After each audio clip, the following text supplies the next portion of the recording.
क्या चाटुकारिता की तमाम हदों को पार कर रहे हैं अक्षय कुमार? अक्षय कुमार, आपको याद है इन्होंने प्रधानमंत्री नरेंद्र मोदी का एक इंटरव्यू किया था, जिसमें उन्होंने प्रधानमंत्री से पूछा था कि आप आम काट के खाते हैं या चूस के? अब इन्होंने चाटुकारिता की एक और हद को पार कर दिया है। आज हम सिर्फ अक्षय कुमार की बात नहीं करने आए दोस्तों। आज हम आपको यह बतलाने आए किस तरह से Bharatiya Janata party film actors, cricketers का इस्तेमाल करती है अपने राजनीतिक प्रोपेगेंडा के लिए और कई ऐसी फिल्में जिन्हें अदालत में झूठा साबित किया गया है, इसे कोई और नहीं बल्कि स्वयं प्रधानमंत्री नरेंद्र मोदी प्रमोट करते हैं। मगर सबसे पहले दोस्तों बात करते हैं अक्षय कुमार की। अक्षय कुमार टाइम्स नाउ नवभारत में एक इंटरव्यू में कहते हैं कि जब से देश के प्रधानमंत्री बने हैं, तब से भारतीय पासपोर्ट का रुतबा बढ़ गया है। आप जब दूसरे देशों में इमिग्रेशन में जाते हैं, तब लोग आपके पासपोर्ट को देख के कहते हैं कि वाह, आप उस देश से हैं जहां मोदी प्रधानमंत्री हैं। अक्षय कुमार यह बताना भूल गए कि भारत का पासपोर्ट दुनिया के टॉप 10 देशों में जगह नहीं पाता है। टॉप 20 में भी नहीं, टॉप 30 में भी नहीं, टॉप 40 में भी नहीं, टॉप 50 में भी नहीं, टॉप 60 में भी नहीं। भारत का स्थान 85वां नंबर है। और यही नहीं दोस्तों, सोशल मीडिया यूजर्स ये भी कह रहे हैं कि अक्षय कुमार कहीं ना कहीं गलत बयानी कर रहे हैं, झूठ कह रहे हैं, जिस शब्द का इस्तेमाल मैं नहीं करना चाहूंगा। सबसे पहले मैं चाहूंगा आप सुने कि टाइम्स नव भारत में दरअसल अक्षय ने कहा क्या, और अक्षय का यह बयान कहीं ना कहीं भारतीय जनता पार्टी किस तरह से बॉलीवुड का इस्तेमाल करती है प्रोपेगेंडा के लिए, उससे जुड़ा हुआ है। सुनते हैं। आई थिंक भारत ने अपना कद और बढ़ाया है। आज मैं कहता हूँ कि जब हम पासपोर्ट लेके इमिग्रेशन ऑफिस में खड़े होते हैं, when they look at it, I'm talking about being in abroad, they look at it with lot of respect, and they like सीधे उनके मुंह से निकलता है, oh, you come from the country of Modi. दोस्तों मैं आपको एक चीज दिखाना चाहता हूं। 15 अगस्त वो तारीख जब अक्षय कुमार को इंडियन पासपोर्ट मिला था, क्योंकि मैं आपको याद दिलाना चाहूंगा, ये वो व्यक्ति है जिसके पास कनेडियन पासपोर्ट था एक लंबे अरसे तक, एक दशक से ज्यादा। कल्पना कीजिए दोस्तों, अगर शाहरुख खान या सलमान खान इन दोनों के पास किसी और देश का पासपोर्ट होता, आपको अंदाजा है कि भाजपा का प्रचार तंत्र किस तरह से शाहरुख और सलमान को देशद्रोही करार देता। क्योंकि हम ये ना भूलें दोस्तों कि सलमान की भी फिल्में लगातार पिट रही थीं। फिर एक फिल्म आती है वांटेड, उसके बाद सब कुछ बदल जाता है। क्योंकि अक्षय कुमार ये तर्क देते हैं कि मैंने कनेडियन पासपोर्ट इसलिए लिया क्योंकि मेरी फिल्में पिट रही थी और मेरे दोस्त ने मुझे एडवाइस किया कि भाई कनाडा शिफ्ट हो जाओ तुम, कनाडा। हाँ, मैं एक सवाल पूछना चाहता हूं, अगर ऐसा तर्क शाहरुख या सलमान देते, तो आप में से कई लोग उन्हें देशद्रोही करार देते। मैं ये पासपोर्ट आपको क्यों दिखा रहा हूं, क्योंकि 15 अगस्त को अक्षय कुमार को पासपोर्ट मिला और टाइम्स नाउ नव भारत की इंटरव्यू में क्या कहा उन्होंने कि आप इमिग्रेशन में जाते हैं और लोग ये कहते हैं कि आप उस देश से हैं जहां पर मोदी प्रधानमंत्री हैं। मैं आपसे एक सवाल पूछना चाहता हूं, क्या 15 अगस्त के बाद अक्षय कुमार विदेश गए? क्या उनका सामना दूसरे देशों के इमिग्रेशन ऑफिशियल से हुआ? पता लगाइए, पता लगाइए। क्योंकि अगर तो अक्षय कुमार 15 अगस्त के बाद विदेश नहीं गए, तो इसका मतलब वो टाइम्स नाउ नव भारत में बैठकर गलत बयानी कर रहे थे। इसका मतलब 15 अगस्त के बाद जब से उनके हाथ में दोबारा इंडियन पासपोर्ट आया है, तब से वो विदेश नहीं गए। इसका मतलब टाइम्स नाउ नव भारत में वो गलत बयानी कर रहे हैं। और ये पहली बार नहीं है जब अक्षय कुमार गलत बयानी करते हुए पकड़े गए हैं। याद कीजिए दोस्तों, इसी टाइम्स नाउ ग्रुप को बहुत पहले एक इंटरव्यू में उन्होंने कहा था, जब उनसे उनके कनेडियन पासपोर्ट के बारे में पूछा गया था, तब अक्षय कुमार ने यह कहा था कि अगर मुझे कनेडियन पासपोर्ट मिला है तो यह तो बहुत गर्व की बात है, क्योंकि कनाडा ने सिर्फ कुछ ही लोगों को जो है कनाडा का पासपोर्ट दिया है। सरासर गलत दोस्तों। कनाडा ने सिर्फ 12 लोगों को सम्मान के तौर पर अपना पासपोर्ट दिया था, जिनमें नेल्सन मंडेला भी शामिल थे। अक्षय ने इस मुद्दे को लेकर भी गलत बयानी की थी और बाद में पता चला कि उनकी फिल्में फ्लॉप हो रही थी, इसीलिए उन्होंने कनाडा का पासपोर्ट ले लिया। तब इनका भारत में विश्वास नहीं रहा। 2014 के बाद ये शख्स राष्ट्रवाद की बड़ी बड़ी बातें करता है, देशभक्ति की बातें करता है, हिंदू संस्कार की बातें करता है। 2014 से पहले कोई सांस्कृतिक राष्ट्रवाद की ये बात नहीं किया करते थे, देशभक्ति की बात नहीं किया करते थे। उस वक्त इनमें हिम्मत थी। जब पेट्रोल के दाम बढ़ जाते थे, तब ये सवाल उठाया करते थे। आज चुप्पी है। ना मणिपुर पर कुछ बोलते हैं। जब हमारी महिला पहलवानों को सड़क पर घसीटा जाता है, तब भी कुछ नहीं बोलते हैं। किसी भी ज्वलंत मुद्दे पर अपना मुंह नहीं खोलते हैं। हां, शाहरुख खान और अजय देवगन के साथ तंबाकू का विज्ञापन जरूर करते हैं, और जब पकड़े जाते हैं और लोग सवाल उठाते हैं तो कहते हैं कि अब मेरा उनसे कोई लेना देना नहीं है। मैं अक्षय कुमार से पूछना चाहता हूं, क्या आपने वो जो तंबाकू का विज्ञापन किया था वो पैसे वापस किए? बताइए। क्योंकि आपके नाम का इस्तेमाल करके तो अब भी वो विज्ञापन किया जा रहा है। अब भी हम रेडियो और टेलीविजन में आपकी आवाजें सुनते हैं उस विज्ञापन को लेकर। तो ये ढोंग क्यों रचते हैं आप अक्षय, मैं जानना चाहता हूं।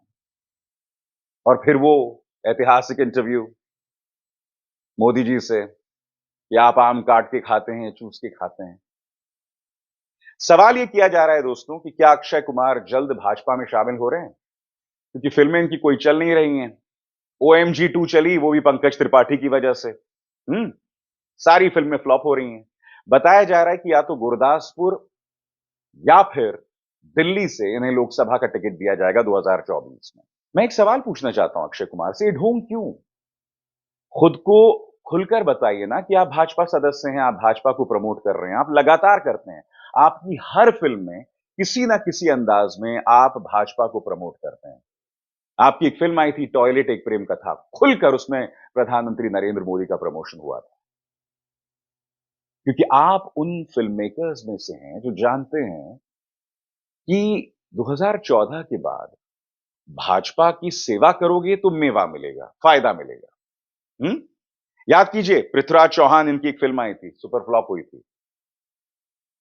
उसे पूरी भाजपा ने प्रमोट किया था दोस्तों। मुख्यमंत्री आदित्यनाथ से लेकर अमित शाह से लेकर तमाम लोग इसकी स्पेशल स्क्रीनिंग्स में आए थे। खुलकर हो रहा था।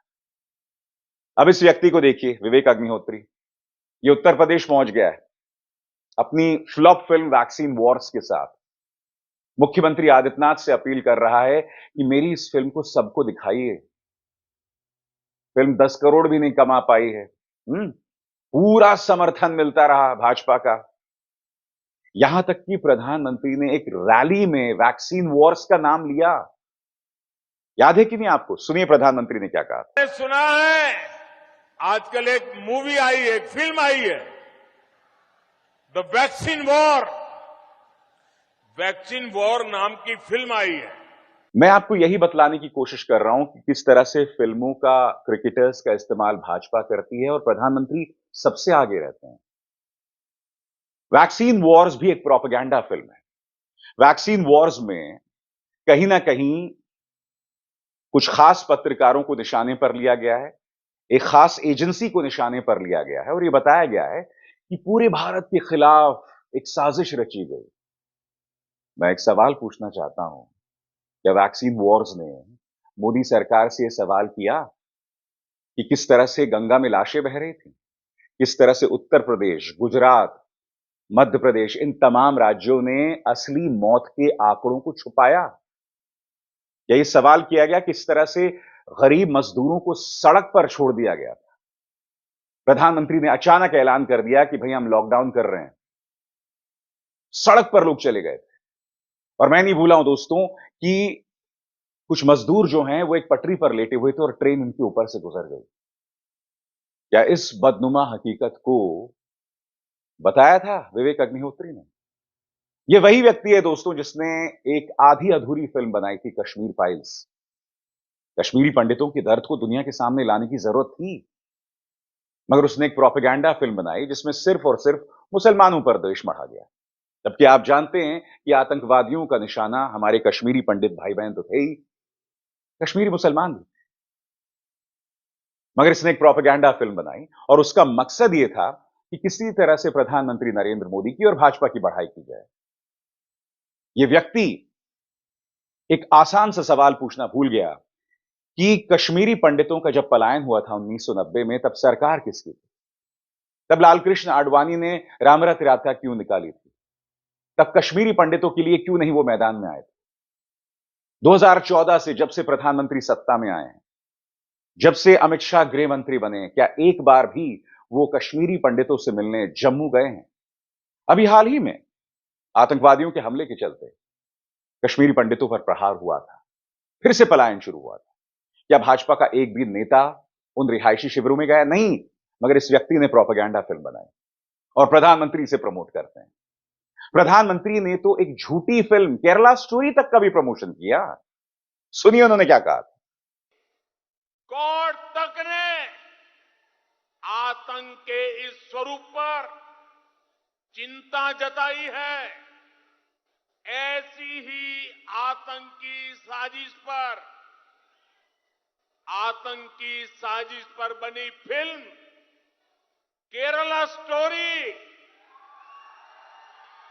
ये केरला स्टोरी की इन दिनों काफी चर्चा है। मैं प्रधानमंत्री से पूछना चाहता हूं, प्रधानमंत्री, आपने अदालत का जिक्र किया अपने बयान में। आपको अंदाजा है कि केरला स्टोरी अपने दर्शकों को झूठ बता रही थी कि हजारों केरल की लड़कियां जो हैं वो आईएसआईएस में शामिल हो गई हैं? बाद में हजारों से ये 3 तक आ गया आंकड़ा। आप अदालत का जिक्र कर रहे हैं, क्या आपने अपने अपने समर्थकों को ये बताया कि केरला स्टोरी के निर्माताओं को माफी मांगनी पड़ी थी अदालत के सामने? क्या ये तथ्य आपने बताया? नहीं बताया, मगर आप Kashmir files, vaccine Wars, Kerala story जैसी आधी अधूरी सच के साथ खिलवाड़ करती बेईमान फिल्मों को प्रमोट करते हैं, क्योंकि पूरा एक तंत्र है आपका। आपने बॉलीवुड के कई लोगों को मुट्ठी में किया हुआ है। 2 चेहरों की मैं बात कर चुका हूं। केरला स्टोरी के प्रोड्यूसर्स हैं ही, इसके अलावा ऐसे कई अन्य फिल्म मेकर्स और एक्टर्स हैं जो आज पूरी तरह से मोदी सरकार के पक्ष में प्रोपेगेंडा करते हैं। फिल्म के प्रोडक्शन हाउसेस पर यह दबाव है कि अगर आप 5 फिल्में बनाते हैं तो एक फिल्म ऐसी बनाइए जो भाजपा के प्रोपेगेंडा का साथ दे। और जब फिल्म मेकर्स ऐसा करते हैं तो उनको मदद मिलती है। नेशनल अवार्ड्स में ऐसे वाहियात एक्टर्स और एक्ट्रेसेस को नेशनल अवार्ड मिल जाता है। तो इस तरह से दोस्तों आदान प्रदान हो रहा है, और ऐसा नहीं कि इनके पास कोई विकल्प नहीं है। हकीकत यह है कि अगर इन्होंने सरकार की मदद करने से इनकार किया तो इनका वही हाल होगा जो शाहरुख खान के साथ हुआ। शाहरुख खान के बेटे को एक झूठे केस में जेल में डाल दिया गया। पठान के बॉयकॉट की मांग की जाने लगी और बड़े बड़े भाजपा के नेता उसके बॉयकॉट की बात करने लगे। ये बात अलग है कि पठान ने दुनिया भर में 1000 करोड़ की कमाई की, उसके बाद जवान आई, उसने 1100 करोड़ की कमाई की, और अब डंकी आ रही है साल के अंत में, वो भी छप्पर फाड़ कमाई करेगी। आज भविष्यवाणी कर रहा हूं। शाहरुख खान भी बहुत खुल के जरूरी मुद्दों पे नहीं बोलते हैं। आमिर खान वो भी निशाने पर थे, और आमिर खान से तो खास चिढ़ है भाजपा को, क्योंकि जब प्रधानमंत्री नरेंद्र मोदी मुख्यमंत्री हुआ करते थे तब आमिर खान ने नर्मदा आंदोलन का साथ दिया, गुजरात दंगों पर सवाल उठाया, और जिस तरह से मॉब लिंचिंग्स हो रही थी देश के अंदर, उसको लेकर भी इंडियन एक्सप्रेस के कार्यक्रम में उन्होंने बात की। नतीजा यह हुआ कि पूरा भाजपा उनके पीछे पड़ गया। जिन प्रोडक्ट्स के साथ आमिर खान जुड़े हुए थे उनका नाम हटा दिया गया। इन तमाम चीजों के चलते जिस तरह से इस वक्त फिल्म इंडस्ट्री पर निशाना साधा जा रहा है, फिल्म इंडस्ट्री में एक डर का माहौल है, और फिर दूसरी तरफ वो लोग हैं जो भाजपा के पक्ष में प्रोपेगेंडा करते हैं, यानी कि फिल्म इंडस्ट्री को दो फाड़ कर दिया गया है दोस्त। आज जैसे मैंने बताया, न सिर्फ एक्टर्स, क्रिकेटर्स भी इनकी मुट्ठी में है जो इनके प्रोपेगेंडा के लिए काम करते हैं। मैं आपसे एक सवाल पूछना चाहता हूं, इन चेहरों पर गौर कीजिए। सचिन तेंदुलकर, वीरेंद्र सहवाग, गौतम गंभीर, एक तो चलिए सांसद है, मगर ये महान क्रिकेटर्स, इन्होंने कभी भी महिला पहलवानों के बारे में अपनी आवाज बुलंद की है? जबकि 1983 में जो हमारी टीम ने वर्ल्ड कप क्रिकेट जीता था, गावस्कर, कीर्ति आजाद, कपिल देव, इन तमाम लोगों ने हमारी महिला पहलवानों की आवाज में आवाज उठाई। मगर सचिन तेंदुलकर खामोश हैं। वीरेंद्र सहवाग भाजपा का शर्मनाक प्रोपेगेंडा करते हैं, खामोश हैं। गौतम गंभीर तो क्या ही बोलेगा। जबकि आप जानते हैं Abhinav Bindra gold medallist Olympic में, Neeraj Chopra gold medallist Olympic में, दोनों ने देश के लिए आवाज बुलंद की। मगर सचिन, गौतम गंभीर, वीरेंद्र सहवाग सबके मुंह पर चुप्पी है दोस्तों। खामोश तो राहुल द्रविड़, महेंद्र सिंह धोनी और विराट कोहली भी। कहने का अर्थ क्या है? या तो खामोशी अख्तियार करो या तो सत्ता की सेवा करो। सचिन तेंदुलकर को देखिए, जब किसान सड़क पर था, 700 किसानों की मौत हो गई थी, सचिन तेंदुलकर की आंखों से एक आंसू नहीं निकला। मगर जब गायिका रिहाना और ग्रेटा थनबर्ग ने किसानों की आवाज में आवाज उठाई, तब अचानक सचिन तेंदुलकर सक्रिय हो जाते हैं। यह देश के खिलाफ साजिश है। तमाम लोग, अजय देवगन, अक्षय कुमार, सभी लोग जो है बोलना लगते हैं। मैं आपसे एक सवाल पूछना चाहता हूं, क्या सचिन तेंदुलकर से हम ये उम्मीद ना करें कि हमारी महिला पहलवानों को भाजपा का एक सांसद बृजभूषण शरण सिंह लगातार परेशान कर रहा था, वो खामोश हैं? दिल्ली पुलिस की अब तो चार्जशीट आ गई है। दिल्ली के राउज एवेन्यू कोर्ट में कहा गया है कि बृजभूषण शरण सिंह हमारी महिला पहलवानों को छेड़ता था। उनकी सांस चेक करने के बहाने उनके पेट और उनके वक्ष स्थलों को छूता था। सचिन तेंदुलकर का खून नहीं खौलता? या सचिन तेंदुलकर अंदर से पूरी तरह से सो रहे हैं? मगर हां, भाजपा के प्रोपेगेंडा में नंबर 1। आज इस कार्यक्रम को बतलाने का मकसद क्या था दोस्तों? चाहे अक्षय कुमार हो, विवेक अग्निहोत्री हो, सचिन तेंदुलकर हो, ये सभी भाजपा के प्रोपेगेंडा का हिस्सा बन गए और प्रधानमंत्री उन्हें प्रमोट करते हैं। सबसे शॉकिंग बात है, प्रधानमंत्री को अपनी अपनी स्टैंडिंग और अपनी वजूद का भी ख्याल नहीं। वो कश्मीर फाइल्स, वैक्सीन वॉर्स और केरला स्टोरी जैसी फिल्में जो कि बेईमान हैं, जिन पर आरोप लगा है झूठ के प्रचार प्रसार का, उसे प्रमोट करते हैं। क्यों? क्योंकि ऐसी फिल्मों को प्रमोट करके आपको वोट्स मिलते हैं, आपको लगता है, और ये फिल्में आपके प्रोपेगेंडा का हिस्सा हैं। आजाद भारत के इतिहास में ऐसा कभी नहीं हुआ है दोस्तों, जब फिल्में जो हैं वो सत्ताधारी पार्टी के प्रोपेगेंडा का हिस्सा हुई हैं। फिल्मकार तो सत्ता से सवाल उठाते थे ना। 1975 में देश में आपातकाल था, मगर Amitabh Bachchan anti establishment hero के तौर पर सामने उभर कर आए। दीवार जैसी फिल्में की, जबकि आप जानते हैं वो गांधी परिवार से करीब थे। सलीम जावेद ने उस वक्त ऐसी कई कहानियां लिखी जो उस वक्त की सत्ता से सवाल कर रहे थे। उन्हें जेल में नहीं डाल दिया था इंदिरा गांधी ने, जबकि देश में आपातकाल था 2 साल तक के लिए। ये सवाल हैं जो हम सबको पूछने चाहिए। आज आपातकाल नहीं है, मगर अरुंधति रॉय पर 13 साल के एक मामले में जो है एलजी अनुमति दे देते हैं केस शुरू करने की। अनर्गल मामलों में, आतंकवाद के मामलों में जेल में डाल दिया जाता है, 10 दिन की रिमांड में भेज दिया जाता है तिहाड़ जेल में, और कोई प्रमाण नहीं है, मगर प्रोपेगेंडा करना है उन लोगों के खिलाफ जो आपके सामने झुकते नहीं हैं। मगर इस प्रोपेगेंडा की भी एक उम्र होती है। इतिहास आपको नायक के तौर पर याद नहीं रखने वाला है, और इन तमाम एक्टर्स को जो आज की तारीख में खामोश हैं बड़े बड़े मुद्दों पर, इन्हें इतिहास याद रखेगा। अक्षय कुमार, आपकी तो फिल्में भी फ्लॉप हो रही हैं। अब तो आप नायक भी नहीं रहे, एक्टर भी नहीं रहे। अब तो आप हीरो भी नहीं रहे, एक्टर तो आप कभी भी नहीं थे। आपको एक हीरो के तौर पर कभी भी याद नहीं रखा जाने वाला है। अभिसार शर्मा को दीजिए इजाजत। नमस्कार।